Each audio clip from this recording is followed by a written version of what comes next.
Here's another amazing story from season 2. We didn't know. Right. We didn't know. So I called her, say hi.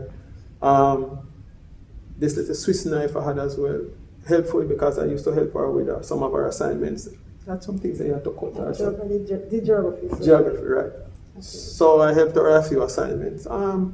We're just friends and, went on.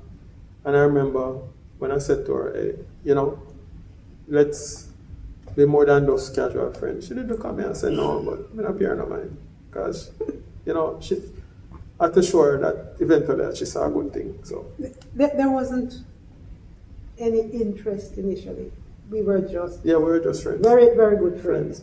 And also another friend of ours, Jackie, was there. So you could always find the three of us going to New Block, him coming over, and it was just really good friends. Yeah. If whoever knows me know what they see is what they get.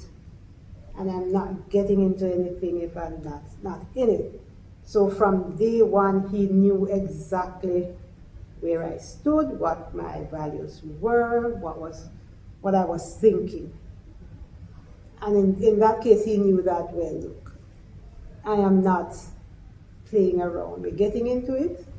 Well, yes, I only doing this thing once and not doing it. This is Forever I Do.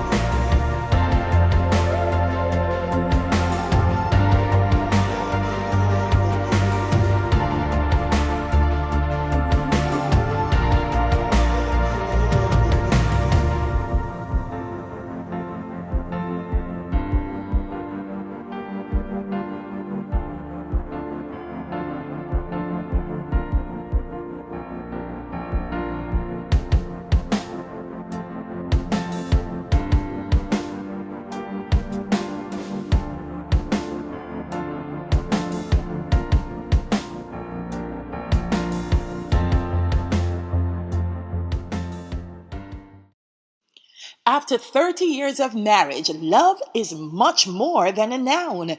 Here's Carey and Marvette. It's time to meet the Browns. We met at university. Interestingly though, we went to Glenmere High School, but I was ahead of her at high school. But thank God for this course, M205 at UA. I failed it twice. So I had to go back to my final year. And that's when I was on Taylor Hall, and that's where I met her. So that's how we met. I am a Taylorite. He's a urbanite who became a Taylorite. Right, but I'm a proud Taylorite. Don't get it twisted. Because all of my friends would tell you, when I went on, I immersed myself fully, and a couple of my good friends are from Taylor, so. I was on art. He had to do over the course, so he came on and Taylor so for a year. Right. I was on Taylor. Who is it? We had mutual friends. What was it? Jackie. Right. There was Marcia. Mm-hmm. And I guess part of it is, well, the female block was or across. New block. You had to pass all the male blocks before, and he was on block B. So you had to walk beneath block B to get to New Block. So whoever was going to New Block, they would, as usual, the block B boys would always be, or guys, would always be sitting and looking at whoever is going to New Block. Right. Based on him, that's how he That's what I saw. Well, I'd go back a few years. I was standing at the sixth form block at Glenmere, and I saw her coming in one morning. Never spoke to her before, never even at high school. And again, a lot of her friends at high school, I knew them to speak to as well. And I saw her coming in one morning. I said, that's a nice looking young miss. And that was it from then. And then when on hall now, I saw her again. I said, so piqued my interest and went to the same school, from the same parish. So I made it enough. Right. We didn't know. So I called her, say hi. This little Swiss knife I had as well. Helpful because I used to help her with some of her assignments. That's some things that you have to cut her. The geography. So. Geography, right. So I helped her a few assignments. We're just friends, and went on. And I remember when I said to her, hey, let's be more than just casual friends. She did look at me and say, no, but I'm not paying no mind. Because, she had to show her that eventually that she saw a good thing. So there wasn't any interest initially. We were just friends. Very, very good friends. And also another friend of ours, Jackie, was there. So you could always find the three of us going to New Block, him coming over, and it was just really good friends. Yeah, but it just developed. I was just not interested. That wasn't where my headspace was. And maybe, like most young girls, you're waiting for Mr. Right. However he should look or be, you're not sure, but that was not where I was going. So I just said, okay, no, let us just continue being friends. Mm-hmm. And we just continued being very good friends. Although, after a while, other persons could see that it had moved beyond that without really realizing what was happening. Before I finished my final year on campus, so within a few months, because we met each other September 87, so 88 now coming around to graduation, so that was it. So but it became serious before leaving came about. It was good. I mean, we were there. We had mutual interests. I remember the first date was we went to watch RoboCop. So the youngsters would know that movie, right? And we saw that we had mutual interests. Mm-hmm. So it just developed from there. I also remembered when it was near for me to near the end of that school year. I also got the once over by the younger sister because we went to Devon House together the night. It was she and her youngest sister, Annette. And I remember she did say to me, she asked Annette what she think about me. So I got the once over then. So, and then after that, I met the family.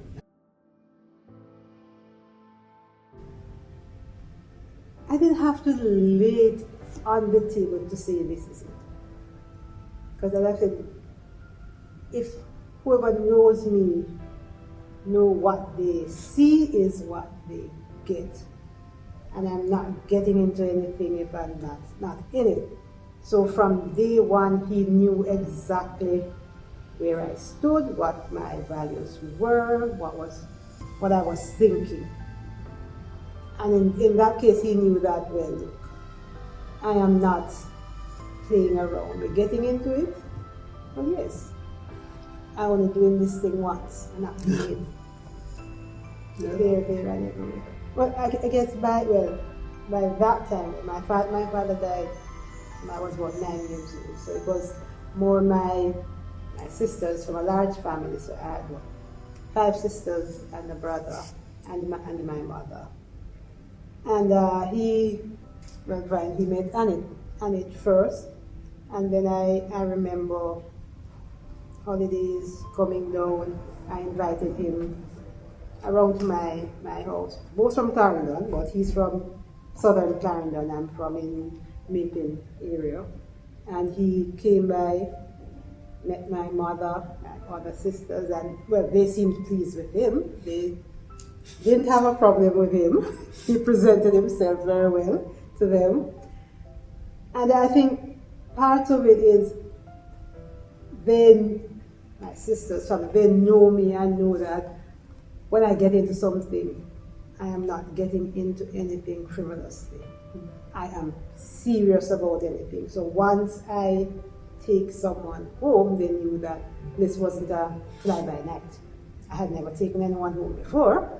So they took it real serious, and he was good with them. In fact, he won them over.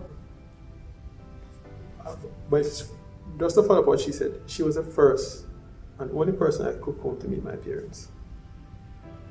And so they knew I was serious. And I don't take this as a joke because I got a very good example from my parents, because this year is 58 years for them as well. So, and she had values that I were common to me. So, I said, okay, fine, we were there dating and so on. We're getting more serious, looking out for each other and so on.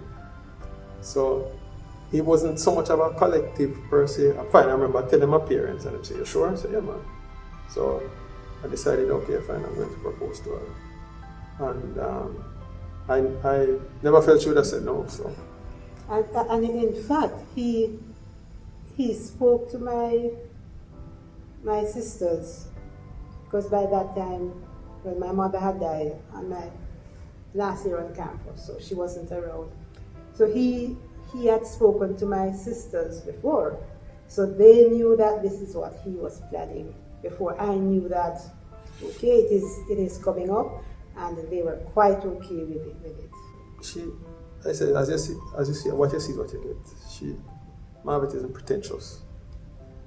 To this very day, if she feels a certain way about something, she's going to come to me and tell me straight up how she feels. We supported each other from then. I guess even when I look back at the geography homework and all you said, so we looked after each other. That sort of way. We looked out for each other for school at the time. When she started working, I started working before. So we just look after each other, and we had a genuine caring for each other. So that's what we did. So that in itself, and as I said, we both sort of felt from early that, hey, we're going to do this. This is for the long haul, and Well, he was honest. He was one of those persons that was running around, chatting and everything. You saw that he was a genuine person. And again, because there was a friendship before, we spoke about quite a number of things. So you got to know the person and what he stood for. And I realized, okay, fine, well, this guy is up my street. We are saying the same things. We have the same values. So this looks like what it is. Should be. Well, simple. I invited her over for dinner. Gift wrapped this catalog, Modern Brides. So that was a present, and I just gave it to her and said I want me a present. And when she saw it, I said, "Yes, I want to marry." Well, in fact, it was my birthday. That too. This was in February. And in fact, I had gotten a really nice gift for Valentine's Day already. My birthday is the 18th, so it's pretty into Valentine's. So I was wondering, okay, well, I've gotten my gift already for Valentine's Day. I wasn't really expecting anything for the birthday. I thought it was just, okay, you're having dinner. So then when he gave the book all wrapped up, I was wondering, what's the big thing? So when I opened it, well, he didn't have to say anything. I knew what it meant. My sisters again, when my sisters now became my mother, had a little apprehension, although they had given him the go ahead. First thing my sister was saying, okay, you are so young, why not wait? I said, well, why am I waiting? If I wait 4 more years, it's going to be the same thing, so what's the point of waiting? The wedding, I would say everything went quite okay. We did it our way. We did it ourselves. So by then we were both working, and we decided this is how we were going to be doing it. So from the proposal, we decided what kind of ring we were going to have. And I said, I don't want any ring that you go to any store and buy. So we made sure that we looked at the design that we wanted. We went to the jewelers and we told him what we wanted, the number of persons that we wanted to come to the wedding. We sat down, we made our list, but then we said to the family, okay, you can all invite 2 persons. That was it, not like no, when numbers wasn't such an issue. You can invite 2 persons each. And so they did that. In terms of bridesmaid and maid of honor, we did it how we wanted to do it. So it's just that, okay, we are going to get married. In fact, my eldest sister, she was married before, so I got her dress. That was it. In terms of the date, well, luckily for us, in 91, Carey's parents were married on the 3rd of August. Right. And in fact, we said, okay, yes, it will be good if we have it on the same time. In fact, when we got married and got engaged in February, we said, okay, 6 months engagement, it will be good to have it in August. So even that, we made sure that it was on the same day as his parents. In fact, we wanted to have done it at Huey Chapel. Huey Chapel wasn't available on the 3rd. We said, well, we want it on the 3rd, so we're not going to go there. So we went somewhere else. We got the same pastor who did his parents' wedding. They were married 28 years before. On the date, we got him come back, and he also performed the ceremony. So we really did it how we wanted to do it. And a large part of it is looking back at his parents and seeing how they lived their life and what I got from it. And so we said this would be a good way of us starting out on our. And honoring them as well too. You know what I mean? Showing that the example they set for me was a good example also.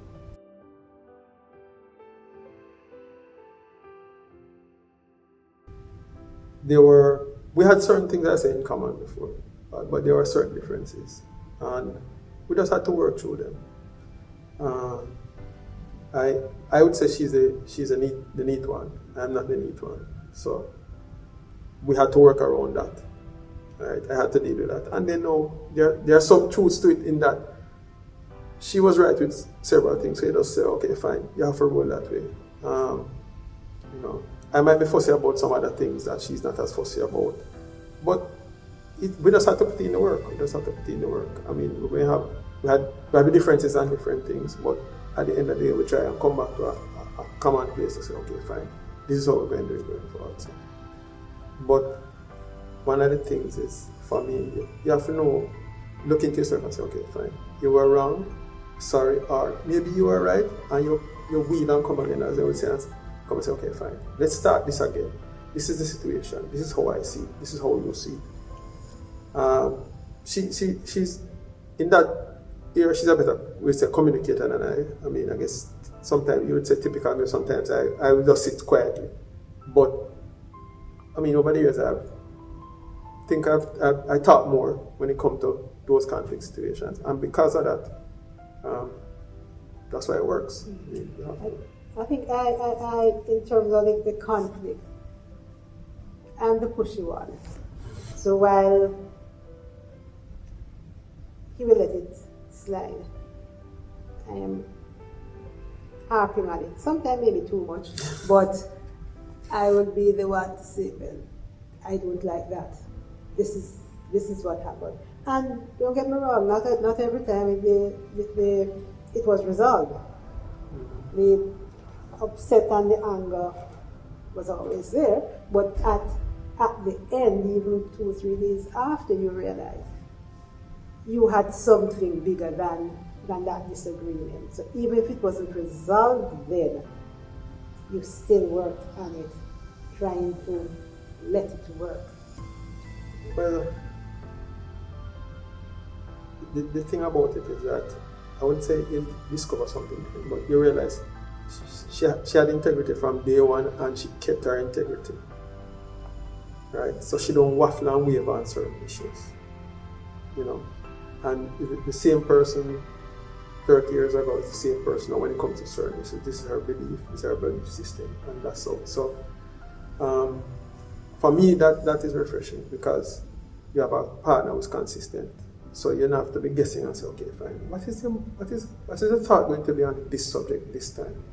So I think for me, that is, if you want, I mean, it might not seem like a discovery to some, but this issue of, you hear some people say them grow apart and that sort of thing. No, I think over the years we have grown closer. I mean, this pandemic also has shown us what is important and how important, not just immediate family, but the extended family. So, yeah, man. But just that whole integrity aspect when it comes to her work, everything, her views on certain things. Kindness. And although he want to behave very tough, that he's really a softie. And he's thinking about others. And also, well, I know he used to bake, but cooking, he's really gotten into it and turning into a master chef. Well, we were both overweight, but I was going down a path that the numbers were telling me that you have to do something. So I called him and I said, well, this is what it is. I have to lose some weight. And he said, well, don't worry, I'm going to be there with you. So in terms of changing the lifestyle, what we eat, he just said from day one, we are going to do it. Because we both need to do it. It just says that, okay, fine, you have found out that you have to really do it now, but we just did it. And plus, my family also has a history, so I had to be careful as well. And so in fact, it was done at home. Didn't go to a gym, but although we had all the equipment at home, that was clothes hanger. So in fact, we just said, no, we have to do it, and we just went about doing it. I'm supporting him, he's supporting me, so when I see him going down a path, I will bring him back and say, no, can't be doing that. And that is how it has been. I said my parents, 58 years this year. So you look at that, right? And like with every couple, then everything is not going to be hunky-dory all the while. But you learn from how they adapt and how they adjust. And my mother, she will always give us advice, you know, on things. So, but I think I know we're each other's mentor. We don't go out and say, okay, fine, this is happening, go and talk to that person. No. And I say it works for us. I'm not saying it will work for everybody, but it works for us. For me, I would say you have to put in the work. If you don't put in the work, if you don't plan to put in the work, don't get married. Simple as that. Because two persons from two different circumstances, even if you grew up in the same circles, the circumstances at home are different. So you have to put in the work. And the second thing I would say is do what works for you. Don't do what the other person. You see that couple doing that, or that couple doing that. No, do what works for you. So put in the work and do what works for you. Take it a day at a time. As long as you have made a decision that this is what you want, and don't worry about anyone else. And I know a person might say, okay, yeah, you're married, you can say, but really in anything, marriage and everything, you have to decide first of all that this is what you want. Once you have decided, then take it a day at a time. Don't watch anybody else. It is yours. and live it how you want to live it. As long as you are happy with it, then you are fine. Thank you so much, Carey and Marvette. Here's to many more years of happiness and wedded bliss. On the next episode of Forever I Do, That was the first date. She was invited in. I asked him out. No, what it was I used to get invited to all of these activities, and some of them required that you had a partner. And one of those was, you didn't have to have a partner, but there are some that, based on the various protocols, it was best if you go with somebody. And so I called him up and I said to him, Carl, I need a consort. And he's never forgotten that. He's like, a consort? Who uses a word like that? Who uses a word like consort? I said, I wasn't trying to ask him out. I didn't want him to think that, there was anything more in the. I needed someone to go to this event with. And he agreed. He laughed, and we still laugh about it. thanks for tuning in. See you next week. Makeup services provided by Nardine Beauty. Coordination and planning, Shakima Hines of Island Brides, Jamaica. Forever I Do is filmed on location at the Jamaica Pegasus Hotel, your wedding destination in Kingston, Jamaica.